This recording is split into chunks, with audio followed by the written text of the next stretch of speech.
Hello students, आज से हम 12th का व्यवसाय अध्ययन का 8th चैप्टर 8वां पार्ट नियंत्रण या कंट्रोलिंग ये शुरू कर रहे हैं। आज इसका ये पहला वीडियो है। पूरा पार्ट समझने के लिए आप इसके सारे वीडियोस देखिए और सुश्री क्लासेस को सब्सक्राइब करिए, लाइक करिए, शेयर करिए। तो चलिए अब शुरू करते हैं हम 8वां चैप्टर नियंत्रण या कंट्रोलिंग। अब देखते हैं कि नियंत्रण क्या है। तो हमने प्रबंध के 4 कार्य इससे पहले देखे हैं: नियोजन, संगठन, नियुक्तिकरण और निर्देशन। किसी भी संगठन के लिए नियोजन, नियुक्तिकरण, निर्देशन और संगठन, किसी भी कंपनी का या व्यापार का संगठन, ये सब जिन लक्ष्यों को लेकर कार्य करते हैं वो लक्ष्य प्राप्ति के अनुरूप कार्य चल रहा है या नहीं, यह देखना नियंत्रण कहलाता है। यदि इनके द्वारा किए जाने वाले कार्यों में कमी है तो उसके लिए सुधारात्मक कार्यवाही की जाती है ताकि भविष्य में विपरीत परिणामों से बचा जा सके। नियंत्रण एक प्रकार से प्रबंधक के लिए सुरक्षा कवच का कार्य करता है।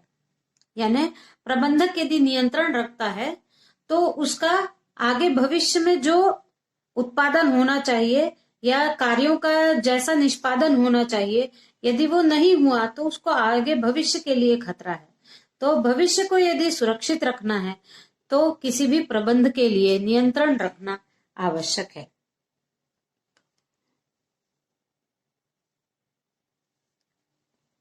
वास्तविक परिणामों को इच्छित परिणामों के नजदीक लाना ही नियंत्रण है। वास्तविक परिणाम जो है उनको इच्छा के अनुरूप कर लेना, ये नियंत्रण कहलाता है।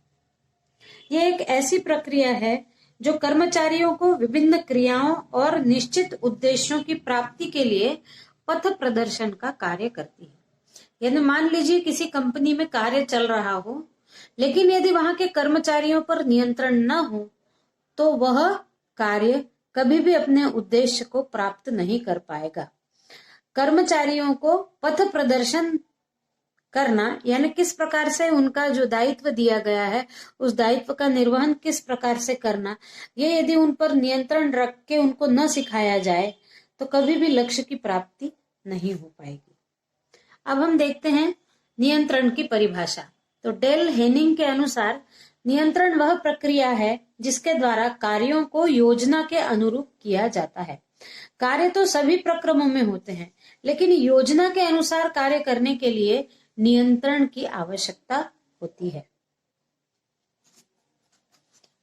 अब हम देखते हैं कि नियंत्रण में क्या क्या होना चाहिए। तो पूर्व निर्धारित उद्देश्यों को नियंत्रण बनाए रखता है। नियंत्रण क्रियाओं में आवश्यक संतुलन स्थापित करता है। नियंत्रण के द्वारा प्रबंध अधीनस्थों के कार्यों का निष्पादन करवाता है और प्रमापित अथवा वास्तविक कार्य प्रगति में अंतर होने पर नियंत्रण कारणों की खोज करके सुधार की व्यवस्था करता है। अब हम ये देखते हैं कि नियंत्रण की विशेषताएं, लक्षण या प्रकृति। अगला हमारा टॉपिक है नियंत्रण की विशेषताएं या लक्षण या प्रकृति। इसका पहला बिंदु है नियंत्रण प्रबंध का अंतिम कार्य है। प्रबंध हमने पढ़ा है पहले। तो प्रबंध के जो पहले के कार्य थे, संगठन, नियोजन, नियुक्तिकरण, निर्देशन, इसके बाद अंतिम कार्य है नियंत्रण। प्रबंधकीय प्रक्रिया की विभिन्न अवस्थाएं हैं: नियोजन, संगठन, चयन, निर्देशन, अभिप्रेरण, नेतृत्व, संप्रेषण, निरीक्षण। ये सब हम पहले इससे देख चुके हैं। अब नियंत्रण जो है ये इसका अंतिम कार्य होता है प्रबंध का। दूसरी विशेषता है नियंत्रण भविष्योन्मुखी है। नियंत्रण आगे देखने वाली प्रक्रिया है, यानी भविष्य में किसी कार्य न बिगड़े इसके लिए नियंत्रण की आवश्यकता होती है। ये पहले नहीं देखता है कि पहले या भूतपूर्व समय में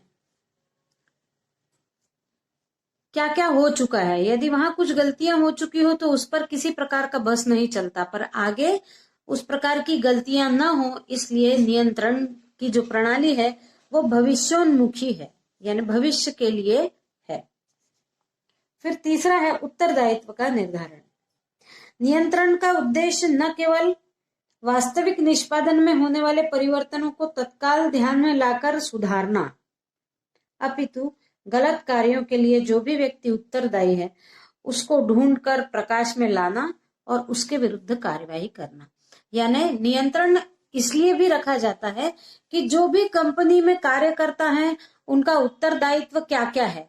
यदि वो उत्तरदायित्वों का वहन ठीक से नहीं कर रहे हैं और कुछ गलतियां होती हैं तो उनको ढूंढकर, उस उत्तरदायी व्यक्ति को ढूंढकर उसके प्रति कार्यवाही करना है। फिर नियंत्रण एक सतत चलने वाली प्रक्रिया है। किसी भी प्रक्रम में नियंत्रण सतत चलने वाली प्रक्रिया है, वो कभी भी नहीं रुकती। फिर है नियंत्रण एक गतिशील प्रक्रिया है, क्योंकि परिस्थितियां बदलती रहती हैं और नियंत्रण को भी निरंतर बदलना होता है। परिस्थितियों के अनुसार नियंत्रण किया जाता है, इसलिए नियंत्रण गतिशील है। एक ही समान नियंत्रण हर परिस्थिति में काम नहीं आएगा, इसलिए परिस्थिति अनुसार नियंत्रण करना आवश्यक है। ये अर्थात नियंत्रण एक गतिशील प्रक्रिया है। फिर नियंत्रण प्रत्येक स्तर पर आवश्यक है। नियंत्रण प्रक्रिया की आवश्यकता प्रबंध के प्रत्येक स्तर पर है। हमने देखा है प्रबंध के 3 स्तर है, उच्च स्तर, मध्य स्तर और निम्न स्तर। तीनों स्तरों पर नियंत्रण की आवश्यकता होती है। फिर नियंत्रण प्रक्रिया का आधार सांख्यिकी तथ्य है। सांख्यिकी तथ्य व्यक्तिगत अनुमानों और मान्यताओं पर नियंत्रण निर्भर नहीं करता, सांख्यिकी तथ्यों पर निर्भर करता है। यानी सांख्यिकी तथ्य यानी मान लीजिए किसी प्रक्रम में आज के दिन इतना काम होना चाहिए था संख्या की दृष्टि से, लेकिन उतना काम नहीं हुआ है, इसका मतलब इस सांख्यिकी तथ्य के आधार पर नियंत्रण कुछ और कठोर करने की आवश्यकता है। इस प्रकार के सांख्यिकी तथ्य पर आधारित नियंत्रण की प्रक्रिया है। फिर अगला है नियंत्रण एवं नियोजन एक दूसरे के पूरक है। नियोजन करना है तो नियंत्रण आवश्यक है और नियंत्रण करना है तो नियोजन आवश्यक है। ये दोनों एक दूसरे के आधार हैं। फिर है नियंत्रण का सार सुधारात्मक कार्यवाही है। नियंत्रण का सार यानी सारा कुछ नियंत्रण में, अंत में ये दिखाई देता है नियंत्रण के बाद कि सारी कार्यवाही सुधारात्मक है। नियंत्रण करना यानी यदि कोई व्यक्ति कुछ व्यर्थ कर रहा है तो उसको टोक कर उसकी व्यर्थ करने की आदत को हटाना, यानी उसमें सुधार लाना। नियंत्रण का पूरा सार अंत में यह है कि एक ये सुधारात्मक कार्यवाही है।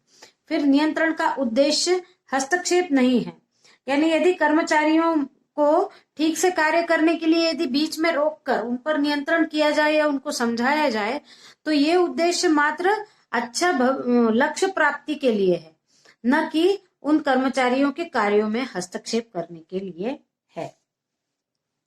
अब हमारा अगला टॉपिक है नियंत्रण के उद्देश्य। तो पहला उद्देश्य है लक्ष्यों की जानकारी। नियंत्रण का मुख्य उद्देश्य यह पता लगाना कि कितनी मात्रा में और कितने समय में कार्य किया जाता है। नियंत्रण का उद्देश्य ऐसा ना हो कि कोई कार्य 2 घंटे में पूरा होना हो और उसको दिन भर लग जाए। तो नियंत्रण का उद्देश्य क्या है कि कोई काम कितने समय में और कितनी मात्रा में होना चाहिए, इस बात का ध्यान रखकर कर्मचारियों से काम करवाना। फिर दूसरा है साधनों की उपलब्धता। नियंत्रण का उद्देश्य ये पता लगाना है कि उक्त कार्य को करने के लिए व्यक्तियों, सामग्रियों और अन्य सुविधाओं के संबंध में क्या साधन उपलब्ध है, कहीं कुछ कम तो नहीं है या कहीं कुछ व्यर्थ में तो नहीं आ रहा है, कितना कच्चा माल मंगवाना चाहिए, कितने श्रमिक लगाना चाहिए, साधनों की उपलब्धता कितनी होनी चाहिए, ये नियंत्रण का दूसरा उद्देश्य है। तीसरा है निष्पादन की प्रगति, यानी कर्मचारियों के द्वारा काम किया जा रहा है और यदि उनको सारे साधन उपलब्ध कराए गए हैं तो निष्पादन की प्रगति कितनी होना चाहिए, कितना सामान कब तक बन जाना चाहिए। निष्पादन करना है कर्मचारियों के द्वारा कुछ बनाकर दिखाना, और वो वांछित गुणों वाला है या नहीं, यह देखना। फिर है बाधाओं तथा कठिनाइयों की जानकारी। नियंत्रण का अर्थ है कि यदि किसी प्रक्रम में कार्य करने में कुछ बाधा या कठिनाई आ रही हो तो उस रुकावट के बारे में जानकारी प्राप्त करना और रुकावट को दूर करना। फिर है सुधारात्मक कार्यवाही ज्ञात करना। ये पता लगाना कि कठिनाइयां और रुकावटें कहाँ हैं और उनको किस प्रकार से दूर करना चाहिए, ये पता लगाकर दूर करने का प्रयास करना। फिर है कार्य पूर्णता की जानकारी। नियंत्रण का उद्देश्य यह है कि कौन सा कार्य पूर्ण हो चुका है, कब पूरा हुआ है, किस किस्म का हुआ है, किस समय हुआ है, ये ज्ञात करना। फिर है बाधाओं की पुनरावृत्ति की रोकथाम। यदि बाधाएं आती हैं तो वो बाधाएं बार बार न आए, इस बात की रोकथाम करना। इसके बाद हमारा अगला टॉपिक है नियंत्रण का क्षेत्र। नियंत्रण के क्षेत्र कहाँ कहाँ तक है, यानी किन किन क्षेत्रों में नियंत्रण की आवश्यकता है। तो पहला है उत्पादन के क्षेत्र में। उत्पादन के क्षेत्र में नियंत्रण प्रक्रिया का प्रयोग अत्यंत महत्वपूर्ण घटना है। उत्पादन के क्षेत्र में मुख्यतः किस्म का नियंत्रण यानी क्वालिटी कंट्रोल, गति नियंत्रण पेस कंट्रोल और क्वांटिटी कंट्रोल यानी मात्रा का नियंत्रण, इन पर नियंत्रण होना आवश्यक है। उत्पादन के क्षेत्र में यदि नियंत्रण न हो तो क्वालिटी भी खराब हो सकती है और उसकी मात्रा भी जितनी बनना चाहिए उतनी नहीं बनेगी। फिर लागत के क्षेत्र में तो प्रत्येक उपक्रम ये चाहता है, उसका मूलभूत उद्देश्य होता है कि न्यूनतम लागत पर हमको अधिकतम उत्पादन प्राप्त करना है। न्यूनतम लागत तभी संभव हो सकती है जब लागत प्रक्रिया में विभिन्न अवस्थाओं में होने वाले क्षयों को नियंत्रित किया जा सके। क्षय यानी किसी भी प्रकार का नुकसान। जब कोई भी लागत लगाकर किसी उपक्रम में लागत लगी है तो इस जगह लागत के क्षेत्र में नियंत्रण होना आवश्यक है कि जो साधन उपलब्ध कराए गए हों वो कहीं व्यर्थ ना हो रहे हों। यदि वो व्यर्थ होते हैं तो लागत बढ़ जाती है और लागत बढ़ जाएगी तो वस्तु का मूल्य भी बढ़ जाएगा। इस उद्देश्य की पूर्ति के लिए लागत के विभिन्न अंग, कच्चा माल, प्रत्यक्ष व्यय, अप्रत्यक्ष व्यय, इन पर कंट्रोल होना चाहिए। फिर तीसरा है वित्त के क्षेत्र में। तो वित्तीय अनुमान लगाने के लिए रोकड़ बजट बनाया जाता है। इसके आधार पर रोकड़ के प्रवाह का पता लगाया जाता है और रोकड़ की स्थिति पर नियंत्रण किया जाता है। जैसे हमने आप इकोनॉमिक्स में भी पढ़ते हो कि यदि मुद्रा का प्रसार ज्यादा हो गया है, बाजार में ज्यादा मुद्रा है और बैंक में कम मुद्रा है, तो क्या किया जाता है कि बैंक ब्याज की दर बढ़ा देती है, जिससे लोग आकर्षित बचतों की तरफ होते हैं और पैसा बैंक में आने लगता है। तो रोकड़ वित्त के क्षेत्र में भी नियंत्रण का महत्व है। फिर कर्मचारियों के क्षेत्र में कर्मचारी पर नियंत्रण स्थापित करने संस्था अपने लक्ष्यों की प्राप्ति आसानी से कर लेती है, इसलिए नियंत्रण कर्मचारी उन्मुख होता है।